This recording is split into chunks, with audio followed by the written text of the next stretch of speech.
दोस्तों, हर हर महादेव। शिव पुराण रुद्र संहिता तृतीय पार्वती खंड अध्याय 17, 18, 19, 20, 21। इंद्र द्वारा काम का स्मरण, उसके साथ उनका बातचीत तथा उनके कहने से काम का शिव को मोहने के लिए प्रस्थान। ब्रह्मा जी कहते हैं, नारद, देवताओं के चले जाने पर दुरात्मा तारक दैत्य से पीड़ित हुए इंद्र ने कामदेव का स्मरण किया। कामदेव तत्काल वहां आ पहुंचा। तब इंद्र ने मित्रता का धर्म बतलाते हुए काम से कहा, मित्र, कालवशात मुझ पर असाध्य दैख आ पड़ा है, उसे तुम्हारे बिना कोई भी दूर नहीं कर सकता।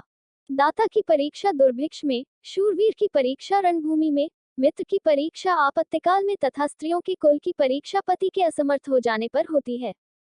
तात, संकट पड़ने पर विनय की परीक्षा होती है और परोक्ष में सत्य एवं उत्तम स्नेह की, अन्यथा नहीं।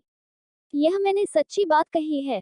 मित्रवर, इस समय मुझ पर जो विपत्ति आई है, उसका निवारण दूसरे किसी से नहीं हो सकता। अतः आज तुम्हारी परीक्षा हो जाएगी। यह कार्य केवल मेरा ही है और मुझे ही सुख देने वाला है, ऐसी बात नहीं, अपितु यह समस्त देवता आदि का कार्य है, इसमें संशय नहीं है।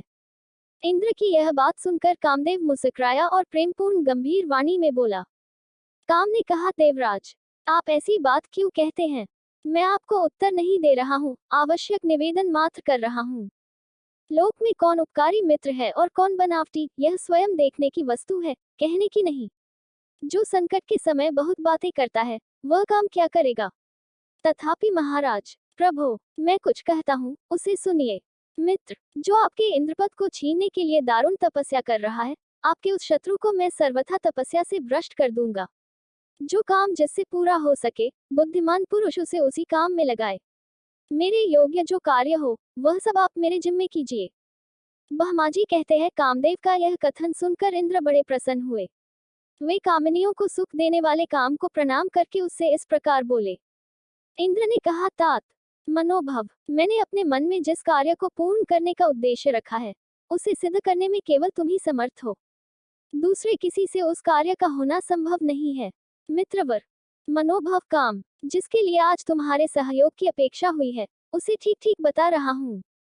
सुनो, तारक नाम से प्रसिद्ध जो महान दैत्य है, वह ब्रह्माजी का अद्भुत वर पाकर अजेय हो गया है और सभी को दैख दे रहा है।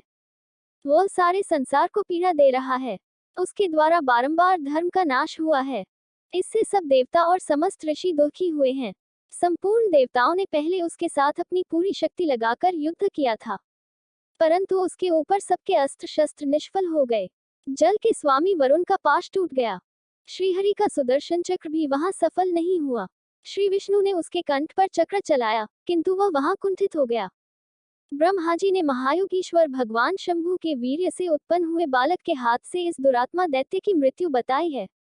यह कार्य तुम्हें अच्छी तरह और प्रयत्नपूर्वक करना है।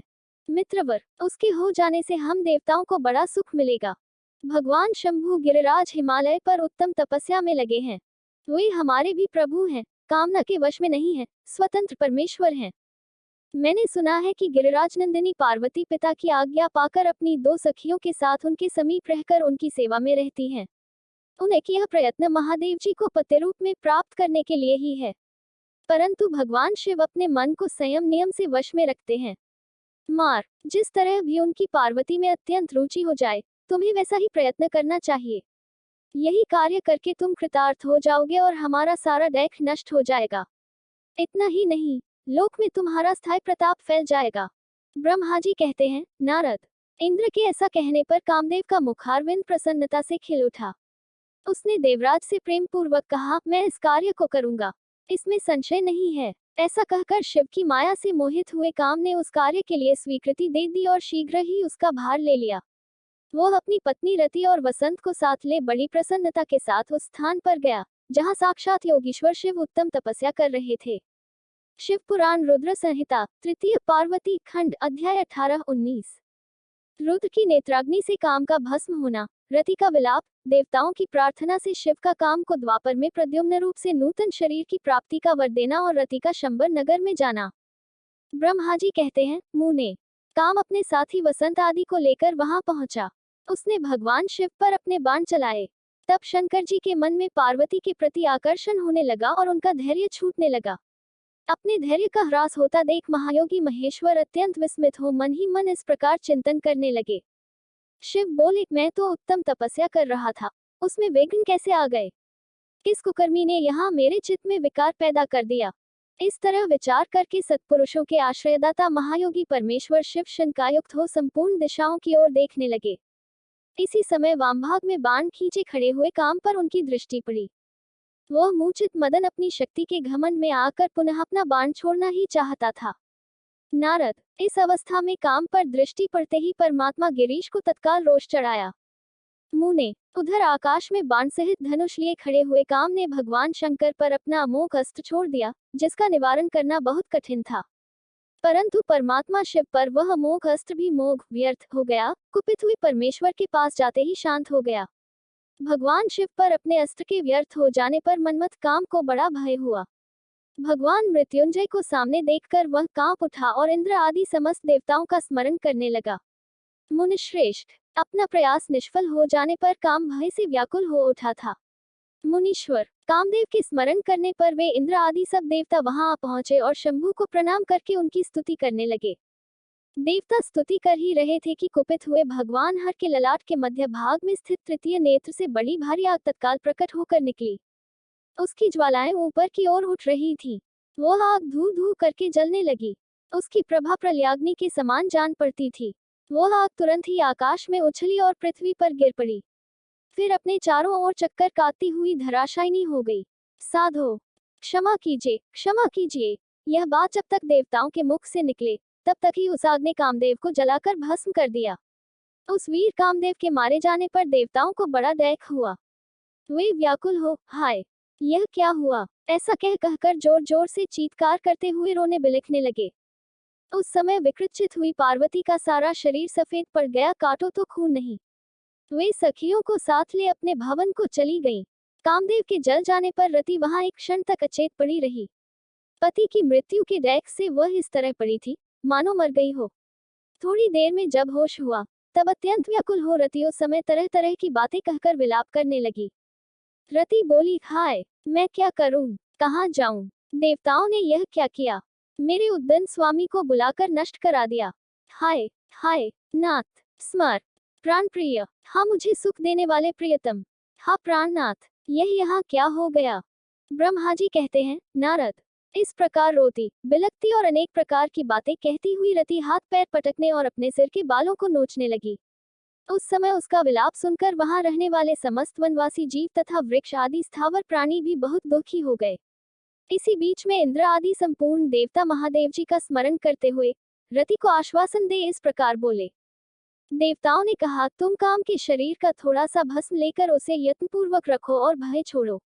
हम सबके स्वामी महादेव जी कामदेव को पुनः जीवित कर देंगे और तुम फिर अपने प्रियतम को प्राप्त कर लोगी।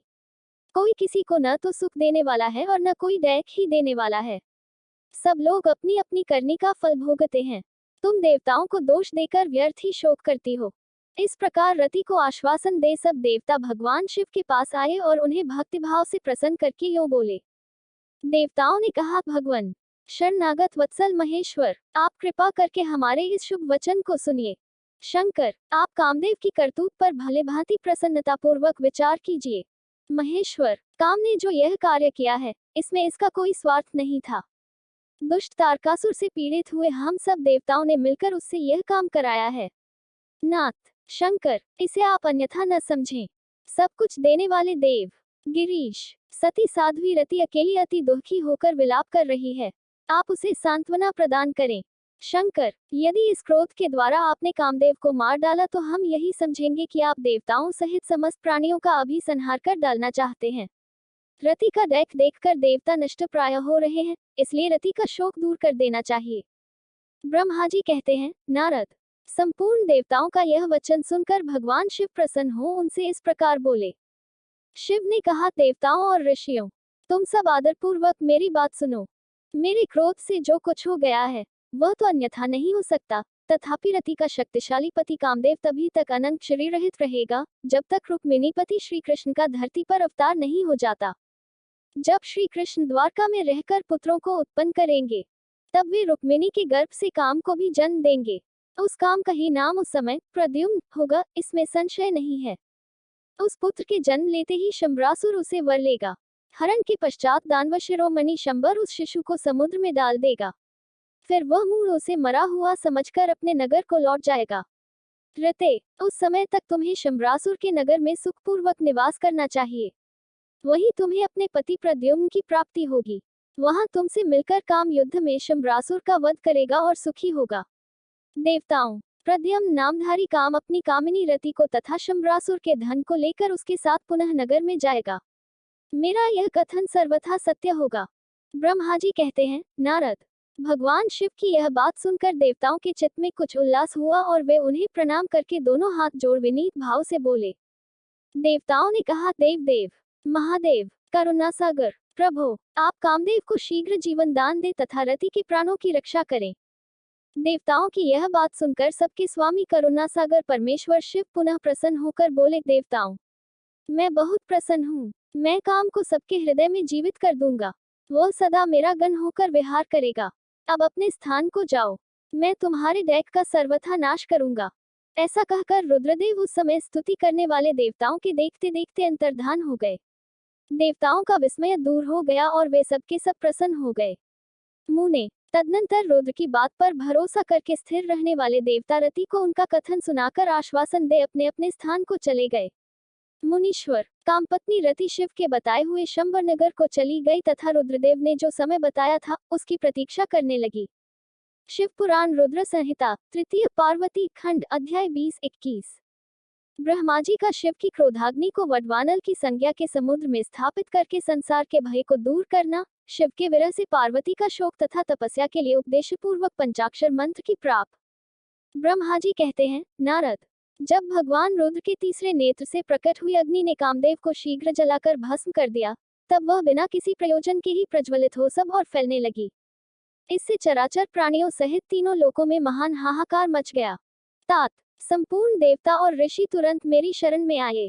उन सब ने अत्यंत व्याकुल होकर मस्तक झुका दोनों हाथ जोड़ मुझे प्रणाम किया और मेरी स्तुति करके वह दैख्य निवेदन किया। वह सुनकर मैं भगवान शिव का स्मरण करके उसके हेतु का भलीभांति विचार कर तीनों लोकों की रक्षा के लिए विनीत भाव से वहां पहुंचा।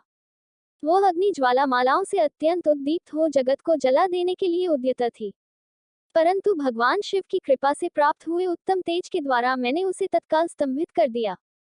मुने, त्रिलोकी को दग्ध करने की इच्छा रखने वाली उस क्रोध में अग्नि को मैंने एक ऐसे घोड़े के रूप में परिणत कर दिया जिसके मुख से सौम्य ज्वाला प्रकट हो रही थी। भगवान शिव की इच्छा से उस वादव शरीर घोड़े वाली अग्नि को लेकर मैं लोकहित के लिए समुद्र तट पर गया। मुने, मुझे आया देख समुद्र एक दिव्य पुरुष का रूप धारण करके हाथ जोड़े हुए मेरे पास आया। मुझ संपूर्ण लोकों के पितामह की भलीभांति विधिवत स्तुति वंदना करके सिंधु ने मुझसे प्रसन्नता पूर्वक कहा। सागर बोला, सर्वेश्वर ब्राह्मण, आप यहाँ किस लिए पधारे हैं? मुझे अपना सेवक समझ इस बात को प्रीतिपूर्वक कहिए। सागर की बात सुनकर भगवान शंकर का स्मरण करके लोकहित का ध्यान रखते हुए मैंने उससे प्रसन्नता पूर्वक कहा, तात समुद्र, तुम बड़े बुद्धिमान और संपूर्ण लोकों के हितकारी हो। मैं शिव की इच्छा से प्रेरित हो हार्दिक प्रीतिपूर्वक तुमसे कह रहा हूँ। यह भगवान महेश्वर का क्रोध है जो महान शक्तिशाली अश्व के रूप में यहाँ उपस्थित है।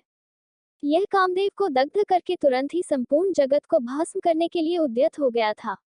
यह देख पीड़ित हुए देवताओं की प्रार्थना से मैं शंकर इच्छावश वहां गया और इस अग्नि को स्तंभित किया। फिर इसने घोड़े का रूप धारण किया और इसे लेकर मैं यहाँ आया। जलाधार, मैं जगत पर दया करके तुम्हें यह आदेश दे रहा हूँ, इस महेश्वर के क्रोध को, जो वादव का रूप धारण करके मुख से ज्वाला प्रकट करता हुआ खड़ा है, तुम प्रलय काल पर्यंत धारण किए रहो। सरितपते, जब मैं यहाँ आकर वास करूंगा तब तुम भगवान शंकर के इस अद्भुत क्रोध को छोड़ देना। तुम्हारा जल ही प्रतिदिन इसका भोजन होगा। तुम यत्नपूर्वक इसे ऊपर ही धारण किए रहना, जिससे यह तुम्हारी अनंत जल राशि के भीतर न चला जाए। ब्रह्मा जी कहते हैं, नारद, मेरे ऐसा कहने पर समुद्र ने रुद्र की क्रोधाग्नि रूप वडवानल को धारण करना स्वीकार कर लिया, जो दूसरे के लिए असंभव था। तदनंतर वह वडवाग्नि समुद्र में प्रविष्ट हुई और ज्वालामालाओं से प्रदीप्त हो सागर की जल राशि का दहन करने लगी। मुने, इससे संतुष्ट चित होकर मैं अपने लोक को चला आया और वह दिव्य रूपधारी समुद्र मुझे प्रणाम करके अदृश्य हो गया। महामुने, रुद्र की उस क्रोधाग्नि के भय से छूटकर संपूर्ण जगत स्वस्थता का अनुभव करने लगा और देवता तथा मुनि सुखी हो गए। नारद जी बोले, दयानिधे, मदन दहन के पश्चात गिरिराज नंदिनी पार्वती देवी ने क्या किया? वे अपनी दोनों सखियों के साथ कहाँ गईं? यह सब मुझे बताइए। ब्रह्माजी ने कहा, भगवान शंकर के नेत्र से उत्पन्न हुई आग ने जब कामदेव को दग्ध किया, तब वहां महान अद्भुत शब्द प्रकट हुआ, जिससे सारा आकाश गूंज उठा। उस महान शब्द के साथ ही कामदेव को दग्ध हुआ देख भयभीत और व्याकुल हुई पार्वती दोनों सखियों के साथ अपने घर चली गईं। उस शब्द से परिवार सहित हिमवान भी बड़े विस्मय में पड़ गए और वहां गई हुई अपनी पुत्री का स्मरण करके उन्हें बड़ा क्लेश हुआ।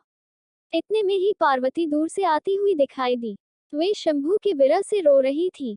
अपनी पुत्री को अत्यंत विह्वल हुई देख शैलराज हिमवान को बड़ा शोक हुआ और वे शीघ्र ही उसके पास जा पहुंचे। वे फिर हाथ से उसकी दोनों आंखें पोंछकर बोले, शिवे, डरो मत, रो मत। ऐसा कहकर अचलेश्वर हिमवान ने अत्यंत विह्वल हुई पार्वती को शीघ्र ही गोद में उठा लिया और उसे सांत्वना देते हुए वे अपने घर ले आए। कामदेव का दाह करके महादेव जी अदृश्य हो गए थे, अतः उनके विरह से पार्वती अत्यंत व्याकुल हो उठी थी। उन्हें कहीं भी सुख या शांति नहीं मिलती थी। पिता के घर जाकर जब वे अपनी माता से मिली, उस समय पार्वती शिवा ने अपना नया जन्म हुआ माना।